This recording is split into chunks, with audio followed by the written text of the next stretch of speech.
Trump reveals his character once again, but this time at his new established body, the Board of Peace.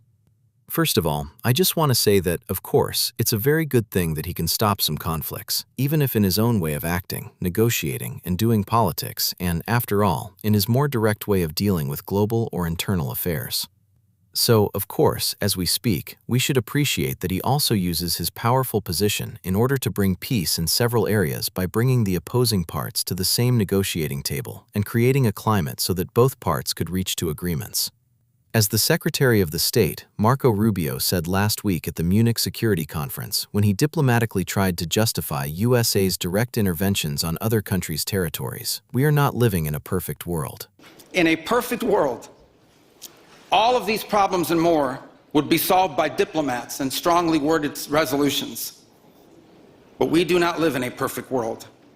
And we cannot continue to allow those who blatantly and openly threaten our citizens and endanger our global stability to shield themselves behind abstractions of international law which they themselves routinely violate. That's true, but my perfect world may not be another's perfect world. So, moreover, we shouldn't justify violation of international laws because, quote, we are not living in a person's perfect world, or because others are also doing it regularly, or by invoking our own national security, when it may not be a matter of national security, and in fact, some other interest involved. Also, an arrogant, a supreme leader, and an imperialistic behavior shouldn't be justified because you resolved some conflicts around the world, and because you represent one of the biggest economies and you don't want to lose in the race for resources and influence on our planet. But yeah, we don't live in a perfect world. Maybe a common minimum requirement for many people's perfect world would be to at least be free in that world. The expansion of the West that happened for 5 centuries before the World War II, that Rubio was kinda passionately referring to in his speech, maybe was the perfect world for some, but surely not the perfect world for vast indigenous populations over all the other continents where the West was expanding. Maybe if you were born in the Western culture, you could think that if other actors on the international scene are not playing by the same rules, that's another game, and you have to adapt in order to stabilize a safe climate. But we observed so many behaviors of past dictators that were invoking prosperity, stability, and peace.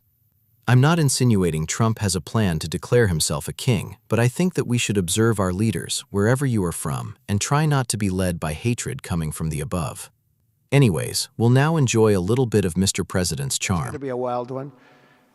I said, but we have to put on the biggest display you've ever had in the history of China. You know, last time I went to China, President Xi, he treated me so well. He gave me a display. I never saw so many soldiers all the same height, exactly the same height within a quarter of an inch. You can do that when you have 1.4 billion people. You know, lots of shoulders. Everybody was within about 1/8 of an inch the same height. I said, if they put their helmets down, you could have played pool on the top of their heads. And it was pretty amazing. But I said, you got to top it. He said, I'll top it. We're going to top it. We're going to have a lot of the people, most of the fake news back there is going to be going. Now, let's brag a little more. Movie star. And I always say it's trouble because I always say there's not room in one family for 2 stars. I told them that. We can't have 2 stars in one family. So I don't know what that means, but it's not good. But it is good because we're proud of her. She did people in the United States love the First Lady, and she did the movie, and it's become the biggest selling documentary in 20 years. Can you believe? The theaters are all packed. Women especially, they go back and they see it 2 or 3 times, 4 times. I'm excited to announce that Norway has agreed to host an event bringing together the Board of Peace. Oh, I thought when I saw this note, I'm excited to announce that Norway, I thought they were going to say that they're giving me the Nobel Prize. Oh, this is less exciting. Oh, it says, I'm excited to announce that Norway, and I'm saying, oh, great, I'm getting the Nobel Prize, finally. Finally, they got it right. But I don't care. I don't care about Nobel Prize. I care about saving lives, just so you understand. We play and we all, you know, do what we have to do. I only have one thing. I don't want to see people killed from parts of the world that are very far away from the United States. And if I have an ability to turn off wars, I want to use that ability because it's people, millions of people.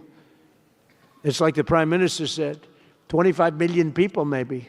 And that's a small number compared to what it could have been if you really think about it, right? No, I want to save lives, and I don't care about prizes. Thank Johnny and FIFA for all of the wonderful things they did and are doing. They gave me their first Peace Prize. They gave me a Peace Prize. I think they saw that I got screwed by Norway, and they said, let's give him a Peace Prize. I mean, very good. Thank you, Johnny. I appreciate it. Johnny's very smart. Acting like everyone's boss. Look at that man. Look how tough he is. You think it's easy dealing with him? Look at that face. You are a tough cookie. And we say it lovingly, too. We need strength. You say, see, he doesn't mind. He's tough and he's smart. And smart is more important. Working on, because so many of these, I mean, as an example, Kosovo, Serbia. I did that one. Could you stand up if any of you guys are, when you're here, just stand up for a second. Kosovo, Serbia. Stand up. What a job. Thank you very much. We appreciate it. So good. And you're getting along.